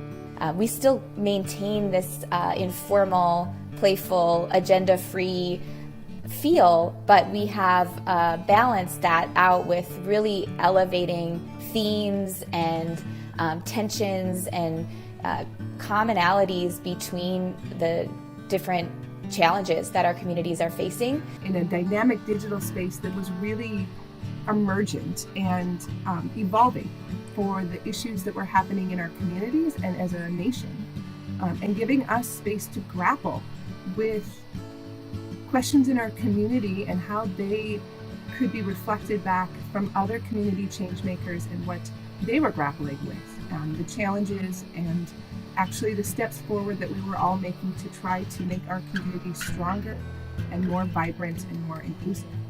We call these events and gatherings Beyond the Clock because we want to acknowledge that the cultural and connective work that rural change makers, artists, and culture bearers are doing in and with their communities can be complex and the lines can get really blurry. It may not always, the work you're doing may not always be valued or compensated, and it often happens in the space between or beyond the meetings, the volunteer hours, the community events, and karaoke songs. It's a beautiful space that allows you to not identify by your profession and the professional skills you might bring to your day-to-day job, but really welcomes individuals, creatives, thought leaders who are curious to grow, curious to learn from others.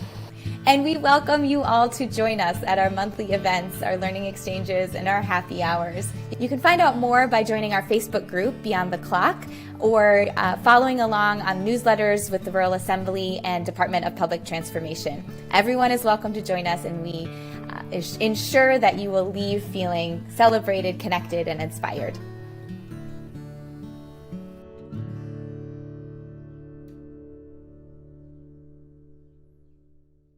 We are the Rural Assembly. We are the Rural Assembly. We are the Rural Assembly. Building a more inclusive nation. Building a more inclusive nation. Building a more inclusive nation.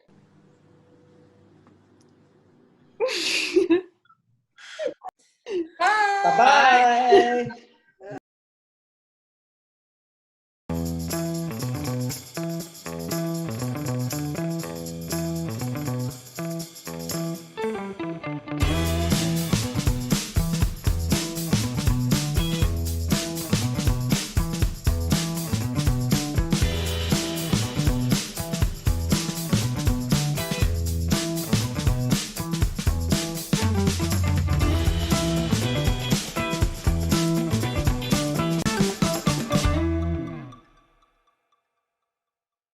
Well, howdy there, Internet people, it's Bo again. Well, howdy there, Internet people, it's Bo again. Well, howdy there, Internet people, it's Bo again. And this is what the channel's about. Harry Truman, Doris Day, Red China, Johnny Ray, South Pacific, Walter Winchell, Joe DiMaggio, Joe McCarthy. We didn't start the fire. It was always burning since the world's been turning.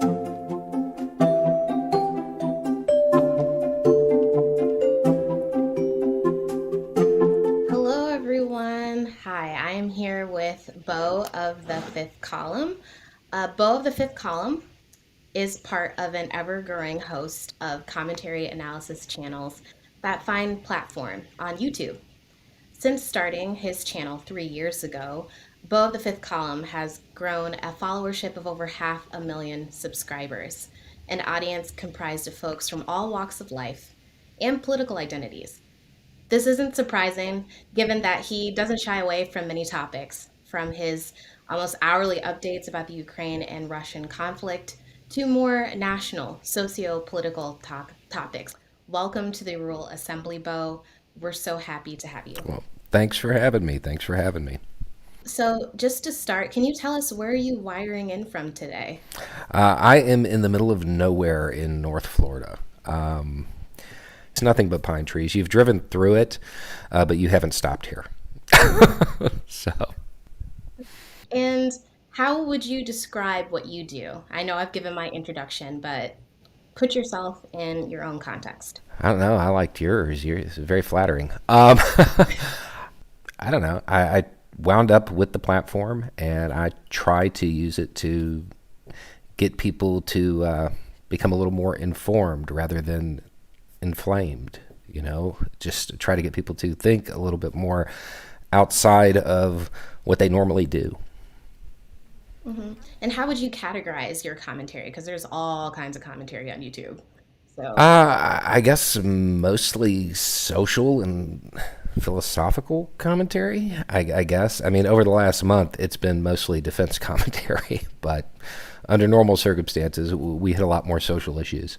can you outline for us what led you to your space that you occupy on YouTube? And would you mind starting with the history behind the name that you chose for your channel? Sure.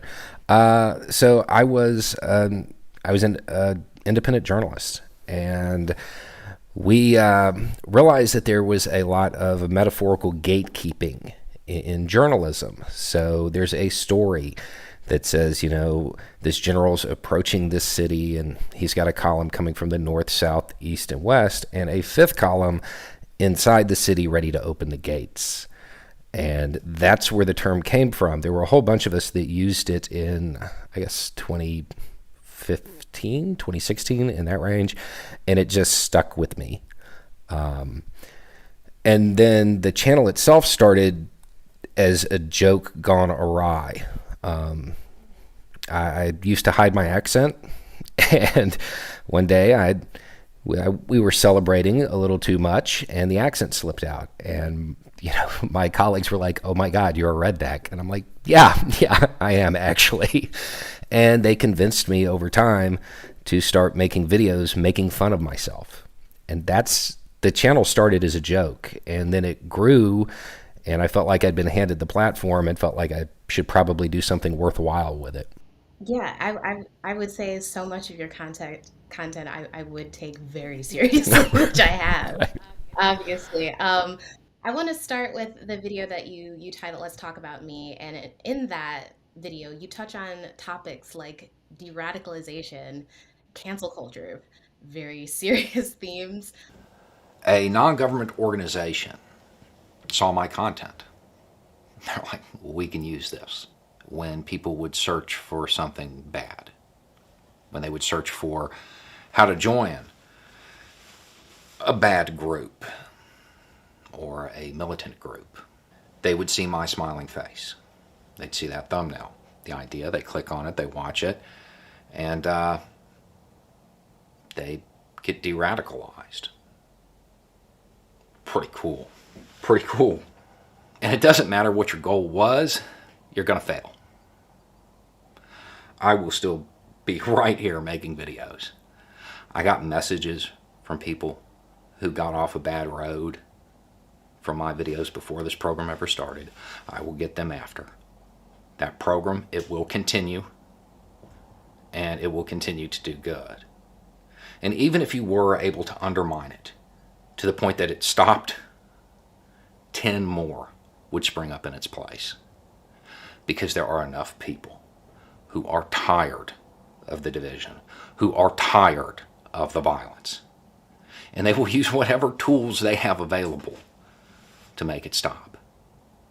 I'm interested to know how you feel these themes relate to your content, and how, if it does at all, have anything to do with American democracy right now. Well, right now, the country is incredibly polarized. There are a whole lot of people who will click on a video, something titled, you know, "Let's talk about armed black men," something like that, expecting to hear one thing from somebody who looks like me, and they get something else, and they get that other viewpoint, and I'm of the opinion that once they've heard it, they can't unhear it. So hopefully it, over time, takes the edge off.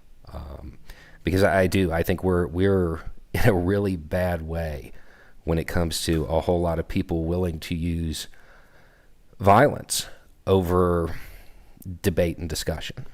You brought up the video about what it means to be armed in Black America. In 2018, that was just one of 2 videos that went viral that year. And I just wanted to ask, could you share with me the prep and I want to say the justification that you felt that you had to make a video like what is it like to be a Black person in America that year? If I'm not mistaken, it's been a while, but I think that was actually prompted by a question. I think somebody reached out and was like, hey, can you talk about this aspect of it?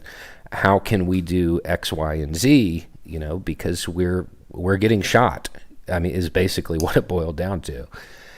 And at first I was like, you know, okay, well, it can't be that different. And it took forever to put that video together, because initially my first response, being a white Southern guy where guns are everywhere, you know, was like, well, you just need to make sure you do X, Y, and Z and you'll be fine. And then I started thinking about it. I'm like, no, you won't be. If they did the same thing that a white Southern male did, they very well might get shot. Once I got the question and once I started thinking about it, I actually reached out to other people who had, you know, security backgrounds, military backgrounds, and asked them. And it turned into a group project in a way. And the response I got from it was mainly, I don't even know if the advice that I gave was really that important. I think for a lot of the people who wanted to know that, I actually think it just felt better to have somebody acknowledge, no, it's not actually the same. No matter what you read in the Second Amendment, you know, groups online, it isn't the same. You're going to run into other issues. I think in that video, I remember you talking about, whether it was yourself or somebody else, that the small town factor was something that would protect someone of your demographic probably more often than it would somebody that looked like me. My pistol was sitting on the bench in front of me. It had a mag in it, but the slide was back, and I put my hand on it. And he put his hand on his gun belt and radioed for backup, and we just sat there and stared at each other, waiting for backup to arrive. When backup arrived, Sergeant rounded the corner, gun out, ready to go. Then he saw it was me, and he did that. It's Bo again. And so I'm wondering if you can speak to that. I don't know if your background is particularly small town, but how does that color your understanding of not just this aspect of democracy, like, you know, the right to bear arms, but other aspects as well? Well, and it's one of the reasons that I always end up moving back to small towns. In small towns, to some degree, the government's responsive, because you're going to see them at the gas station.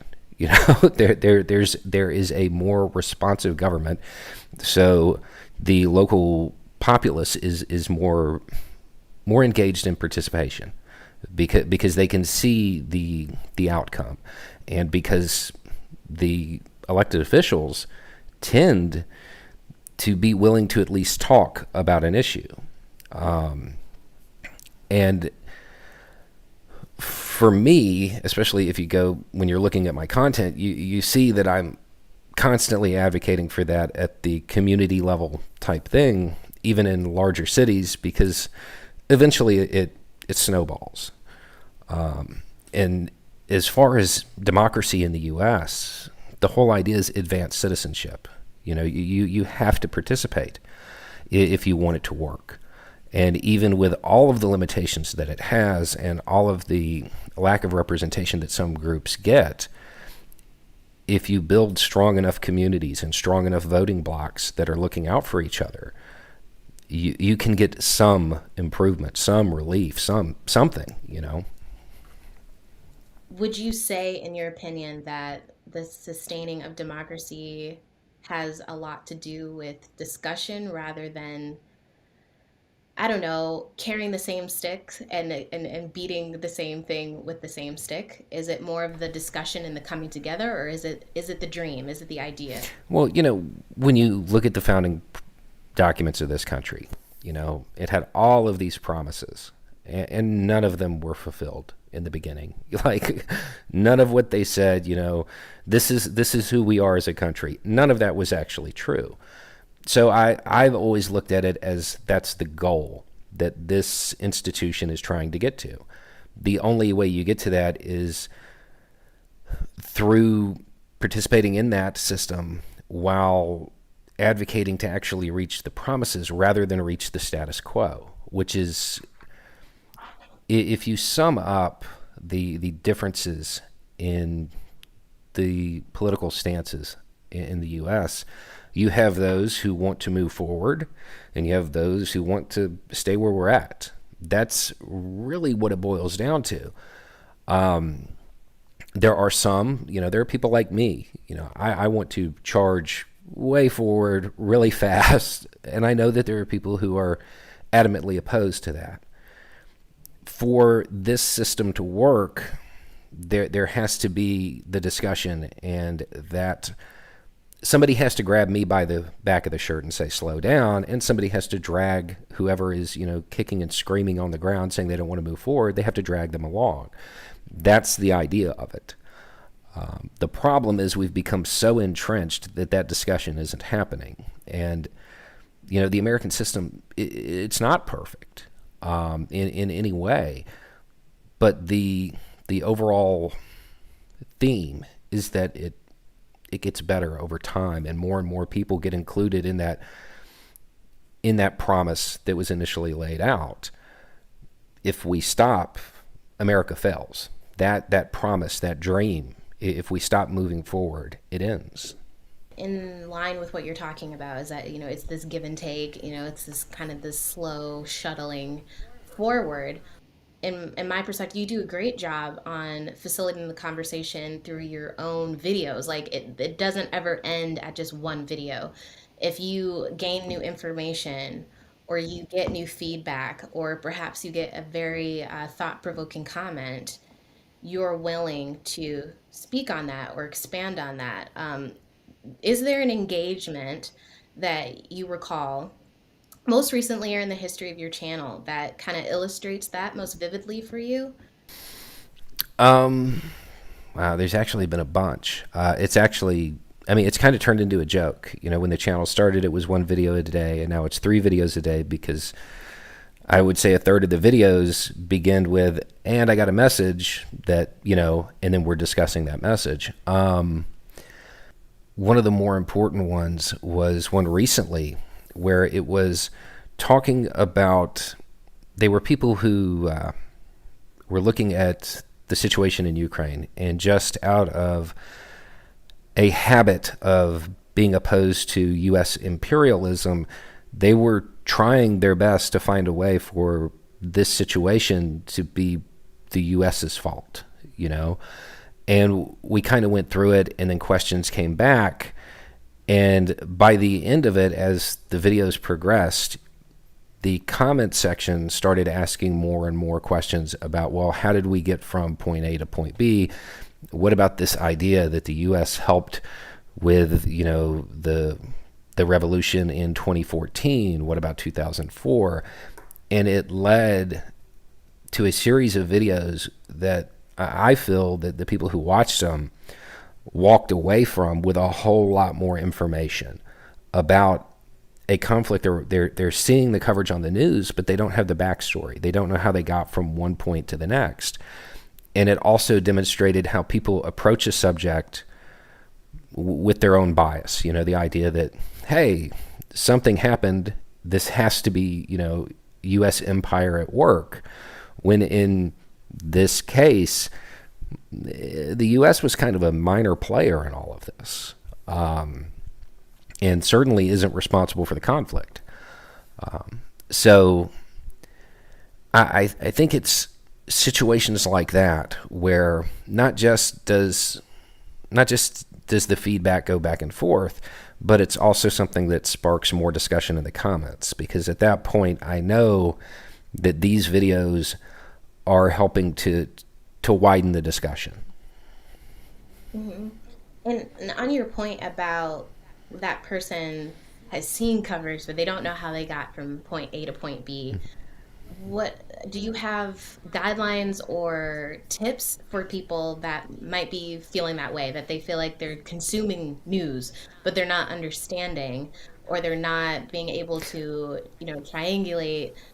I grew up with a family that was very much fact check everything. Don't trust any news outlet, anything ever. I mean, it turned me into a professional paranoid, but I mean, it's come in handy the last few years. I have a whole playlist on YouTube called Let's Talk About Information Consumption, and it goes through guidelines on how to make sure you're not being manipulated by an article or a headline, how to fact check sources, how to not fall for the social media hoaxes and stuff like that. Because again, advanced citizenship, you've got to be informed. You have to be able to understand the topics and have an informed opinion in order for that opinion to matter. People say, well, you respect everybody's opinion. I mean, yeah, sure, but not really, because some of them aren't based in fact or in reality. You have to have that information, that background, so your voice actually matters. And if you don't, you may be voicing your support for something that you would oppose if you knew the whole story. Yeah, subjectivity and objectivity in journalism is a delicate dance. Right. Probably maybe more difficult than it should. But in your case with your content, I think I have to keep, mulling over it. But the Armed While Black video, I think that was an example I felt like you used your subjectivity to further illuminate something. In the case, I think there was like a phrase floating around, or I saw something around the lines of like you being associated with the phrase police accountability activist. And I wanted to ask you, how comfortable are you with that label, and how accurate is it given your previous occupations? And you don't have to go too deep. Oh no, that's an incredibly accurate, that's an accurate description. One of my big hot buttons is the inappropriate use of force, like the visiting violence on somebody that didn't need it. And a lot of that actually stems from the fact that I used to teach cops, and there were a lot of situations in which I'm familiar with the policies. I know what they're supposed to do in these situations, and they don't. They disregard not just company or department policy, but they disregard best practices as far as their own safety, as far as suspect safety, all of that stuff. So I am a very strong critic of law enforcement. I have my own ideas as far as socially where law enforcement should be headed as well, and it's not militarized. It's consent-based policing and all of this stuff. But that's not the world we're in. And while we're in the world that exists and have the system that we have, I'm somebody who I have a better view of what it is supposed to look like when certain situations arise. So I can critique the situations a lot faster than other people. Mm-hmm. And what you're saying, unfortunately, in the times that we're in, it doesn't sound the most patriotic, right? It doesn't sound like, one person invested in protecting one's country. How do you cut through that cloud of trigger words and buzzwords and easy kind of association? How does one do that? How would one bridge the gap? Well, it's funny. There's a list of words that I don't use on the channel because it elicits a strong response. In fact, I almost said it then. During the pandemic, I never used the word pandemic. I used public health issue because it became so divided, and the people who needed to hear the public health information the most, if you said pandemic, it would immediately shut them down and they would go into conspiracy theories about it. So I just completely avoided that term. A lot of times it's exactly that. It's trigger words. And if you can identify what they are, you can avoid them. And YouTube actually gives a great tool for this, because in the analytics, it has this little graph that shows you when people click out of a video. And if you ever see a giant drop, you can go to that point in the video, that timestamp, and you'll be able to see what was said at that time. And then you can kind of go back through and avoid using those terms, switch pandemic to global public health issue is what I wound up saying for a year straight. And there are a lot of terms like that shock people. When somebody says police accountability activists, their impression of that, well, I mean, to be honest, in that case, the perception they have of that term is probably less radical than I really am on that topic, so that one's okay.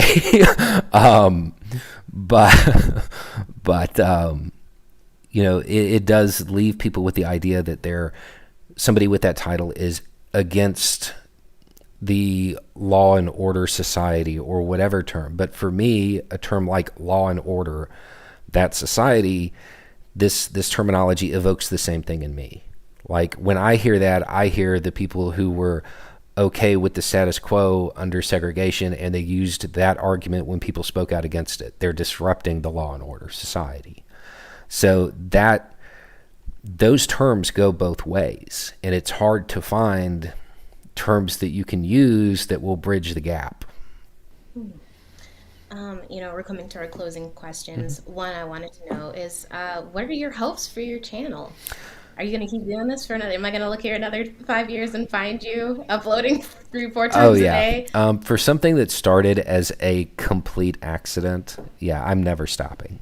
I love this. There's never a day that goes by that I wake up and I'm like, oh, I have to go to work today. Oh no, I enjoy what I do. We launched a second channel that's going to be more long format coverage on the road, where we go and meet people and help them build community networks.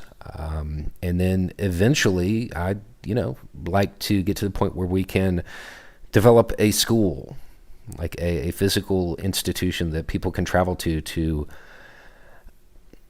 help make them better activists, to help make them better at establishing those community networks that are the building blocks to real change.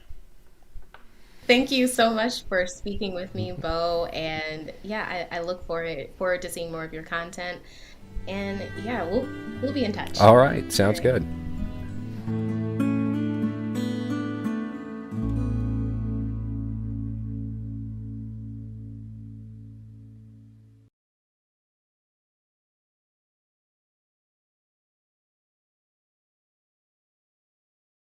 Well, thank you so much to our contributor for the Daily Yonder, Xander, for bringing that conversation together with Bo, the Fifth Column. Earlier, I had a little bit of a moment in lapse where I forgot to introduce myself because I was so excited to get today started. But thank you so much for tuning in with us today. My name is Tyler Owens, and I'm the Program Associate for the Rural Assembly, and it has been such an honor for us to go ahead and put this event on for you all. So thank you. I hope you enjoyed the fruits of our team's labor here today and yesterday. Again, we will have breakouts that will be starting at 5 p.m. Eastern Time. For those of you that are able to join those, we would love to continue some of these conversations.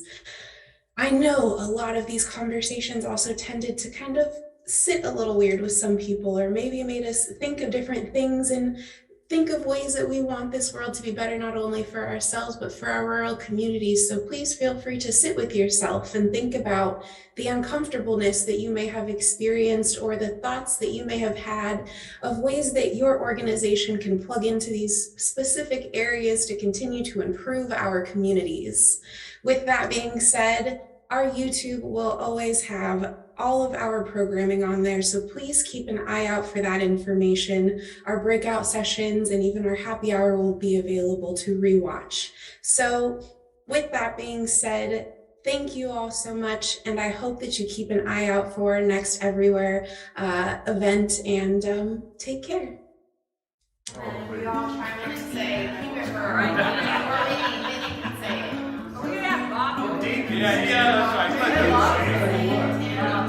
Whatever you say. Okay. You do some intro, and all of us have to say, keep it rolling. All right? Take it right now.